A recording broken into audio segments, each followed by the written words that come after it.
എങ്ങനെയാണ് നമുക്ക് രോഗമുണ്ടെന്ന് മനസ്സിലാക്കുന്നത്? അതിൽ ഏറ്റവും പ്രധാനമായി നമ്മൾ അറിഞ്ഞിരിക്കേണ്ടത് സെൽഫ് ബ്രസ്റ്റ് എക്സാമിനേഷൻ. ഇത് നമുക്ക് വീട്ടിൽ വെച്ച് സ്വയം പരിശോധിച്ച് മനസ്സിലാക്കാവുന്നതേ ഉള്ളൂ.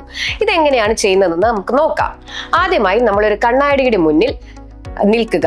എന്നിട്ട് നമ്മുടെ 2 മാറിടവും പരിശോധിക്കുക. ഞാൻ നേരത്തെ പറഞ്ഞ ലക്ഷണങ്ങൾ ഏതെങ്കിലും ഉണ്ടോ എന്ന് നോക്കാം. അതായത് 2 സ്ഥലങ്ങളിൽ തമ്മിൽ എന്തെങ്കിലും വലിപ്പ വ്യത്യാസമുണ്ടോ, സ്ഥലങ്ങളുടെ നിപ്പിളിൽ ഉൾവലിയലുണ്ടോ, എന്തെങ്കിലും ദ്രാവകം പോലെ വരുന്നുണ്ടോ എന്നും നമുക്ക് നോക്കാം. ഇതിനു പുറമെ നമ്മൾ നമ്മുടെ ഉള്ളം കൈ ഉപയോഗിച്ച് മാരടങ്ങൾ പരിശോധിക്കണം. പ്രത്യേകം ശ്രദ്ധിക്കാനുള്ളത് കൈവിരലിന്റെ അറ്റം വെച്ചല്ല, ഉള്ളം കൈ വെച്ചാണ് നമ്മൾ പരിശോധിക്കേണ്ടതെന്നാണ്. ഇതെന്നാണ് പരിശോധിക്കേണ്ടതെന്ന് വെച്ചാൽ, നമ്മളുടെ ആർത്തവമുള്ള ആൾക്കാരിൽ നമ്മുടെ ആർത്തവത്തിന്റെ 5 or 6ാമത്തെ ദിവസം ആർത്തവ വിരാമം വന്നവരിൽ ആണെങ്കിൽ നമ്മുടെ ഏതെങ്കിലും ഒരു ദിവസം ഒരു മസിൽ ഫിക്സ് ചെയ്ത് വേണം ഇത് നോക്കാൻ.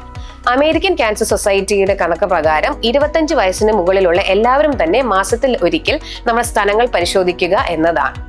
അതിൽ തന്നെ നമ്മൾ ഉറപ്പിക്കേണ്ടത് നമ്മുടെ ഇടത് മാറിടം പരിശോധിക്കാൻ വലത്തെ കൈയും വലത് മാറിടം പരിശോധിക്കാൻ ഇടത്തെ കൈയുമാണ് ഉപയോഗിക്കേണ്ടത്. ഇനി നമുക്ക് രോഗനിർണയത്തിലേക്ക് പോകാം. രോഗനിർണയം പ്രധാനമായും ചെയ്യുന്നത് ട്രിപ്പിൾ അസസ്മെന്റ് എന്നതിലൂടെയാണ്.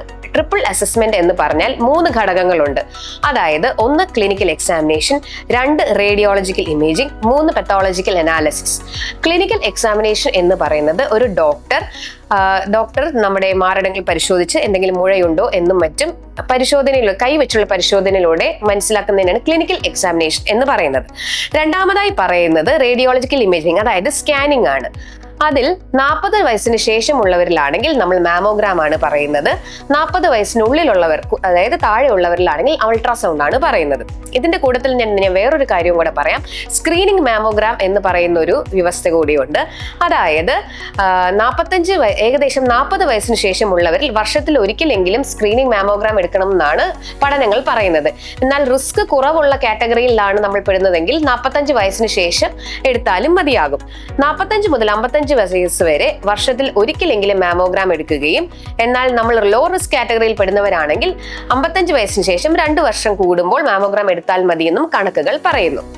മൂന്നാമതായി പറയുന്ന പത്തോളജിക്കൽ അനാലിസിസ് എന്ന് പറയുന്നത് ഒന്നെങ്കിൽ FNAC നീഡിൽ കൊണ്ട് കുത്തി പരിശോധിക്കുക, അല്ലെങ്കിൽ കോർ നീഡിൽ ബയോപ്സി ചെയ്യുക എന്നതാണ്.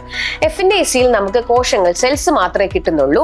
കോർ നീഡിൽ ബയോപ്സിയിൽ നമുക്കൊരു ടിഷ്യൂവും കൂടെ കിട്ടുന്നതാണ്. ഇതിൽ നിന്ന് നമുക്ക് ക്യാൻസറിന്റെ ട്യൂമർ ബയോളജി അല്ലെങ്കിൽ ജൈവ സ്വഭാവം എന്താണെന്നും കൂടി മനസ്സിലാക്കാൻ സാധിക്കും.